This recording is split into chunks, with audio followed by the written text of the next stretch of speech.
15 poin lagi, kita akan menemukan 1800 untuk pertama kalinya setelah sekian tahun tidak pernah tersentuh.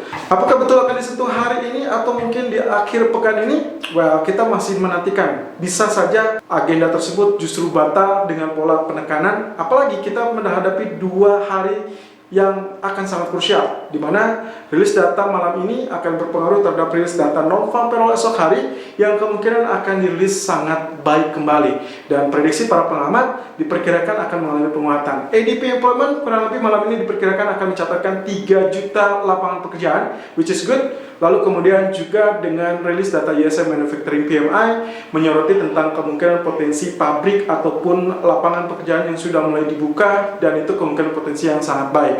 Tapi kembali, yang disampaikan oleh Powell, meskipun beberapa sektor data sudah mengalami peningkatan, tapi dia tetap menyoroti tenaga kerja, di mana rilis datanya masih cenderung lebih turun ataupun lebih rendah dari masa sebelum pandemi terjadi. Dan tentunya Steven Mnuchin dengan pernyataan bahwa dia akan bekerjasama dengan Kongres untuk merealisasikan paket bantuan selanjutnya berhubung dengan akhir periode untuk dana bantuan sebelumnya di akhir bulan Juli, sehingga kemungkinan potensinya di sepanjang bulan Juli ini kita akan mendengarkan potensi adanya paket bantuan ataupun stimulus kembali. So, seperti yang saya sempat sampaikan, stimulus is good for gold, dan itulah kesempatan Anda untuk manfaatkan. Selama Fed tidak mengikrarkan tentang kenaikan suku bunga, apalagi dengan peningkatan atau pengetatan kebijakan moneter, dan juga termasuk tentang tapering atau penghentian quantitative easing, maka kemungkinan potensi gold masih layak untuk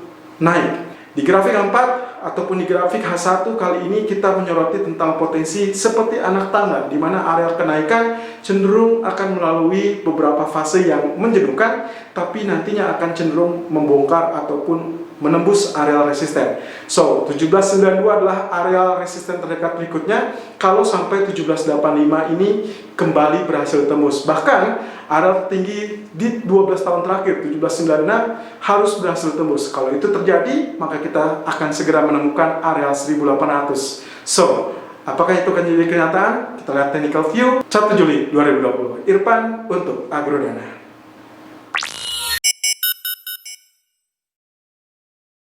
Technical view gold 1 Juli 2020 per jam 11.53 waktu Indonesia bagian Barat, high 1784.40, low 1779.90, dan running price 1783.90, dan akhirnya kembali menemukan areal tertinggi sudah sepanjang 7 tahun terakhir. Ini adalah areal tertinggi sepanjang 7 tahun terakhir, akhirnya berhasil menembus areal 1780.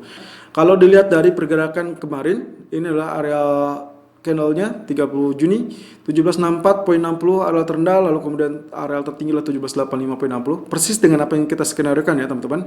Dia sempat swing low, lalu kemudian dia kembali naik dan break high di area 1777 ataupun 1779, kemudian dia tembus sampai 1785. Artinya skenario kalau misalkan Anda simak dengan video Gold Outlook kemarin yang sempat saya share, Anda lihat secara detail, saya memberikan beberapa ulasan dan juga beberapa skenario yang terjadi, swing low, lalu kemudian nanti akan rebound setelah atau menjelang statement dari Mnuchin ataupun Powell, dan itu yang terjadi dan kita berhasil. Termasuk juga alternatif strategi kita, buy on breakout di area 1777 ataupun 1779, saat itu ditembus dengan target paling mendekati adalah 1785 ataupun 1787, dan itu yang terjadi kemarin dengan tercipta 1785.60, tapi akhirnya ditutup di 1780. Kemudian di grafik keempatnya, ini adalah area yang kemarin kita kupas, dan sebetulnya ini sudah masuk kategori area kita ya. Oke, ini adalah catatan. Jika misalkan ternyata saya memberikan rekomendasi satu daerah tertentu, kisaran-kisaran, maka kalau misalkan hanya mendekati, itu bisa Anda pertimbangkan untuk Anda ambil atau tidak.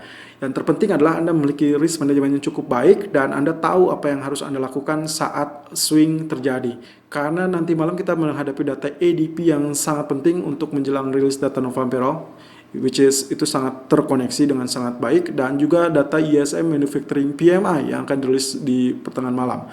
Termasuk juga FOMC minutes yang sebetulnya ini tidak ada hal yang baru, tapi lebih kepada melaporkan ulang, rangkuman ulang apa yang sudah dilakukan dan diputuskan oleh FOMC dalam hal ini Fed.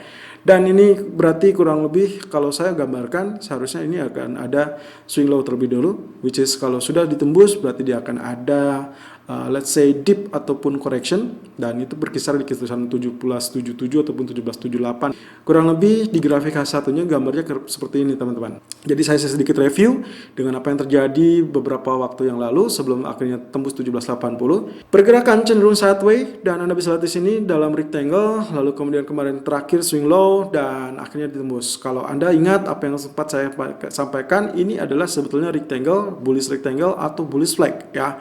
Anda bisa mengasumsikan seperti demikian. Ini adalah ketinggian tiangnya, lalu kemudian ini juga ketinggian tiangnya. Artinya, apa yang terjadi di breakout kemarin itu adalah sesuai dengan ketinggian tiang ini. Artinya lagi, bahwa kemungkinan potensi akan terjadi berulang. Dan kalau kita asumsikan bahwa ini wave 1, 2, 3, 4, maka kita masih akan menghadapi wave kelima, Elliott Wave dalam grafik H1.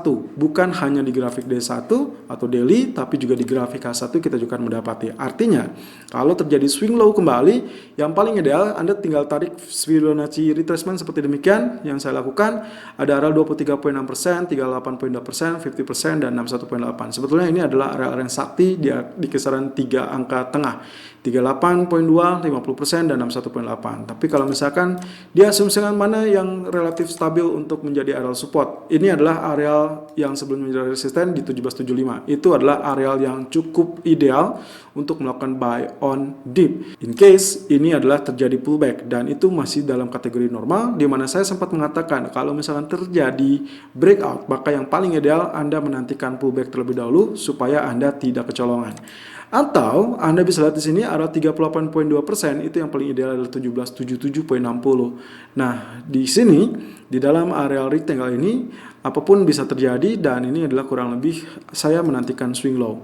So, kali ini kalau misalkan Anda melihat seperti ini, saya lebih cenderung melakukan buy on dip di kisaran 1778 ataupun 1779. Dan di grafik H4 pun sama. Ini yang menjadi kenapa saya mendapatkan di 1778, karena saya asumsikan begitu breakout berarti dia pullback terlebih dahulu di 1777 ataupun 1779. Dengan target pertama adalah 1784 dan target kedua saya adalah 1792.20.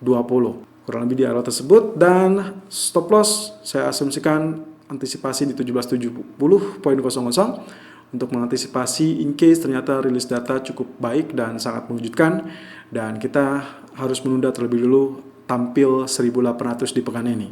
Dan saya rasa pekan ini bukan mustahil kita akan menemukan area 1800 either di hari ini ataupun esok, atau mungkin di penghujung hari Jumat. Selalu gunakan stop loss dan risk manajemen sesuai dengan equity dan strategi trading Anda. Irfan untuk Agrodana.